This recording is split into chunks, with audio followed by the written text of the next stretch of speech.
Di dunia ini, ada satu kebohongan besar yang sudah menipu jutaan orang selama berabad-abad. Sebuah ilusi yang bikin orang kerja keras seumur hidupnya, tapi pas pensiun, mereka tidak punya apa-apa selain barang bekas yang udah usang.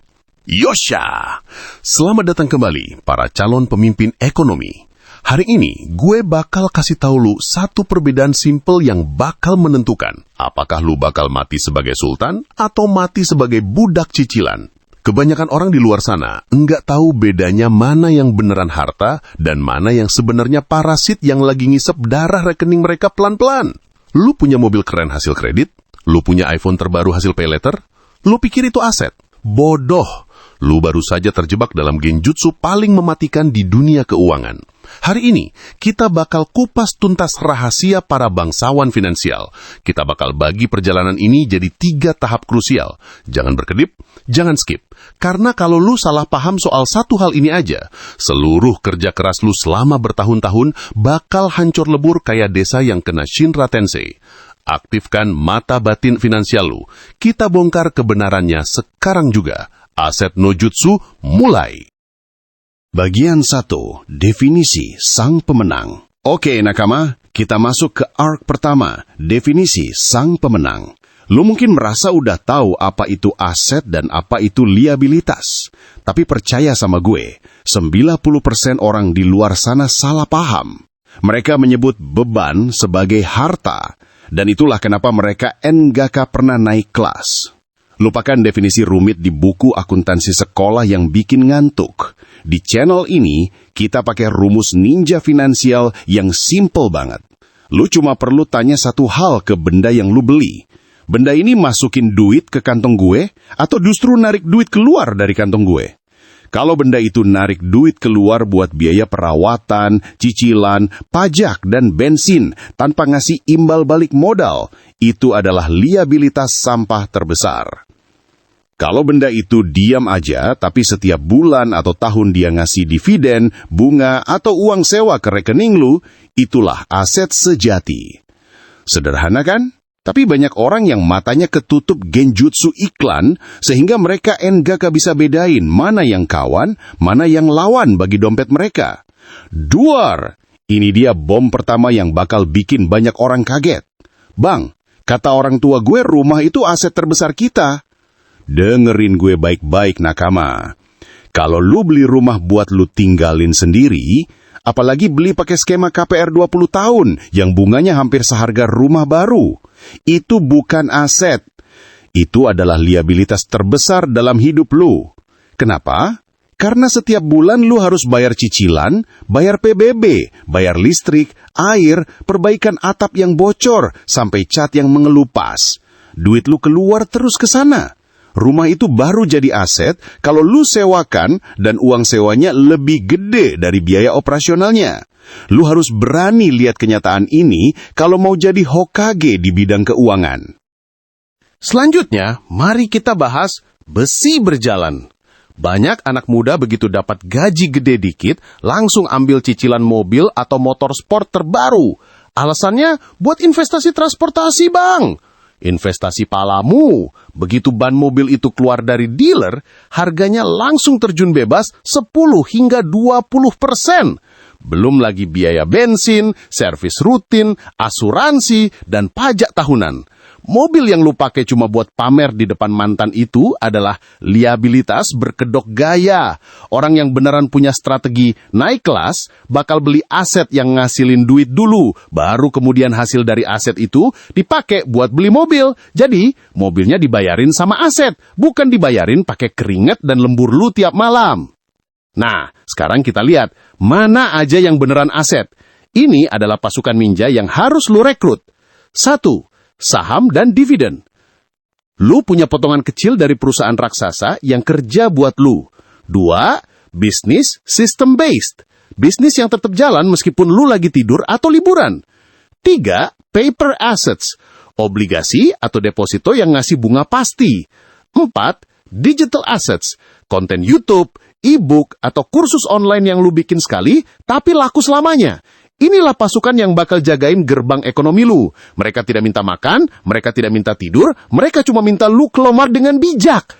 Seringkali, liabilitas itu enggak datang dalam bentuk gede kayak rumah atau mobil, tapi datang dalam bentuk pencuri kecil yang lu sebut self-reward.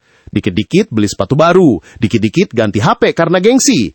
Lu merasa kaya karena barang lu banyak, padahal aset lu nol besar. Lu cuma lagi numpuk barang yang bakal jadi sampah dalam 5 tahun ke depan, sementara orang bijak lagi numpuk aset yang bakal jadi mesin uang seumur hidup. Bedakan mana kebutuhan, mana keinginan, dan mana jebakan gengsi. Jebakan kedua, kendaraan bermotor. Ini adalah liabilitas yang paling licin. Kenapa? Karena dia punya penyakit yang namanya depresiasi. Begitu lu tanda tangan serah terima mobil baru, nilai aset itu langsung terjun bebas. Lu beli 300 juta, tahun depan tinggal 250 juta. 5 tahun lagi, mungkin tinggal 150 juta. Sementara itu biaya bensin naik, pajak naik, biaya servis naik. Lu kerja lembur bagai kuda, stres di kantor, cuma buat kasih makan mesin yang tiap hari makin murah harganya.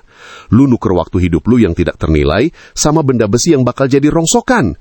Inilah yang gue sebut sebagai jurus tukar nyawa yang rugi total. Banyak orang cuma lihat apa yang mereka punya, tapi tidak lihat apa yang mereka kehilangan.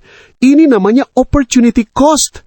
Bayangkan, kalau uang DP mobil 50 juta dan cicilan 5 juta per bulan itu, lu masukkan ke instrumen aset sejati. Misalnya saham perusahaan blue chip yang konsisten bagi dividen. Dalam 5 hingga 10 tahun, uang itu bisa berkembang jadi miliaran. Di akhir tahun ke-10, si gengsi punya mobil tua yang harganya tinggal 80 juta dan dompet yang selalu pas-pasan. Si bijak punya aset senilai 1 miliar yang tiap bulan ngasih gaji buta 10-20 juta. Lu pilih yang mana? Kelihatan kaya dengan mobil kreditan atau beneran kaya dengan aset yang berkembang biak? Pilihan ada di tangan lu. Tapi ingat, setiap pilihan ada harganya. Gue tidak bilang lu harus hidup menderita dan tidak boleh punya rumah atau mobil. Kita ini manusia, kita butuh kenyamanan, tapi ada urutannya. Di dunia Hokage finansial, kita punya aturan emas, beli liabilitas pakai hasil aset. Kalau lu pengen mobil mewah, jangan pakai gaji lu, bangun dulu asetnya, biarkan dividen saham lu yang bayar cicilannya. Biarkan uang sewa kos-kosan lu yang bayar bensinnya. Dengan begitu, kalau mobilnya rusak atau harganya turun, lu tidak bakal pusing, karena mesin uang lu masih terus berputar di belakang. Lu dapat gengsinya, tapi aset lu tetap utuh. Itulah cara main para profesional. Bagian 2 ini emang pahit, sesekali lu perlu dengar kenyataan biar tidak halu terus. Sekarang, lu sudah lihat kan gimana liabilitas bisa nyamar jadi aset dan nyiksa hidup lu pelan-pelan. Tapi tenang nakama, jangan putus asa. Kalau lu sudah terlanjur punya banyak cicilan, selalu ada jalan keluar bagi mereka yang mau belajar. Lu bisa mulai menjinakkan liabilitas lu dan mengubah arah hidup lu sekarang juga. Bagian 3, strategi membangun kerajaan. Yosha! Kita sudah sampai di puncak pembahasan. Lu sudah tahu bedanya kawan dan lawan, aset versus liabilitas. Lu juga sudah tahu jebakan-jebakan maut yang mengintai di pinggir jalan. Sekarang, saatnya kita belajar cara membangun. Gimana caranya supaya lu, seorang shinobi yang mungkin sekarang modalnya masih pas-pasan, bisa punya kerajaan finansial yang tak tergoyahkan. Inilah strategi pamungkas dari channel Hokage Finansial. Langkah pertama, optimalkan apa yang lu punya. Banyak orang terjebak dengan liabilitas yang sudah terlanjur dibeli. Apakah harus langsung dijual? Belum tentu. Gunakan jurus konversi. Lu punya mobil yang cicilannya mencekik, jangan cuma dipakai buat pamer. Pakai buat jemput bola, buat operasional bisnis, atau sewakan di akhir pekan. Ubah dia supaya ngasih makan dirinya sendiri. Lu punya rumah besar yang pajaknya mahal, sewakan kamar kosongnya. Intinya, jangan biarkan 1 rupiah pun keluar dari dompet lu tanpa perlawanan. Paksa liabilitas lu untuk bekerja, minimal sampai dia tidak narik duit lagi dari gaji pokok lu. Itu adalah langkah awal naik kelas. Membangun kerajaan itu ada urutannya, nakama. Jangan langsung lompat ke aset beresiko tinggi kalau fondasi lu masih lembek. Sebelum lu rekrut ninja aset, lu harus punya benteng pertahanan. Dana darurat adalah armor lu. Kalau lu tidak punya ini, begitu ada musuh, sakit atau PHK menyerang, lu bakal terpaksa jual aset lu dengan harga murah. Fokus rekrut aset yang kasih lu uang rutin, dividen, sewa, bunga. Ini adalah logistik perang lu, biar lu tidak perlu pusing besok makan apa. Baru setelah aman, lu bisa investasi di aset yang pertumbuhannya gila-gilaan, tapi beresiko. Ingat, pengusaha sejati bukan yang paling berani ambil resiko, tapi yang paling pinter mengelola resiko. Dengar ini bro, menjadi kaya itu bukan soal seberapa banyak yang lu dapet, tapi seberapa banyak yang lu simpan dan lu putar kembali. Banyak orang punya gaji 50 juta tapi tabungannya 0, karena liabilitasnya 50 juta juga.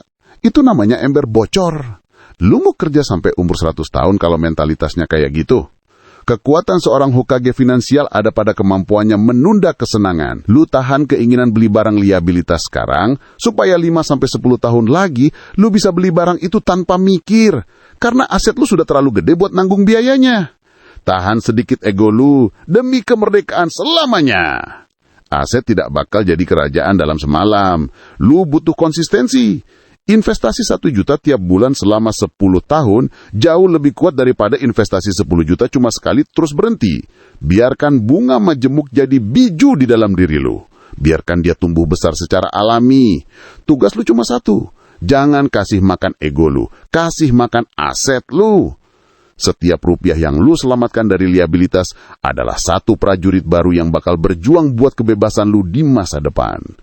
Gue sudah kasih lu semua senjatanya. Gue sudah buka peta jalan ninjanya. Sekarang pilihannya ada di tangan lu. Apakah lu mau balik lagi jadi orang yang cuma kelihatan kaya, tapi hatinya cemas tiap akhir bulan? Atau lu mau mulai bangun kerajaan sejati yang bakal bikin lu tenang seumur hidup? Gue percaya lu bisa. Lu bukan cuma penonton. Lu adalah calon legenda di dunia finansial. Mulai hari ini, setiap pengeluaran adalah keputusan perang. Jadilah bijak, jadilah kuat, dan jadilah sultan yang beneran punya kedaulatan. Jangan lupa like kalau lu siap jadi Hokage finansial. Share ke nakama lo yang masih hobi koleksi liabilitas. Dan subscribe untuk terus dapat asupan strategi tingkat tinggi. Dan ingat, hiduplah dengan aset, bukan dengan gengsi. Sayonara.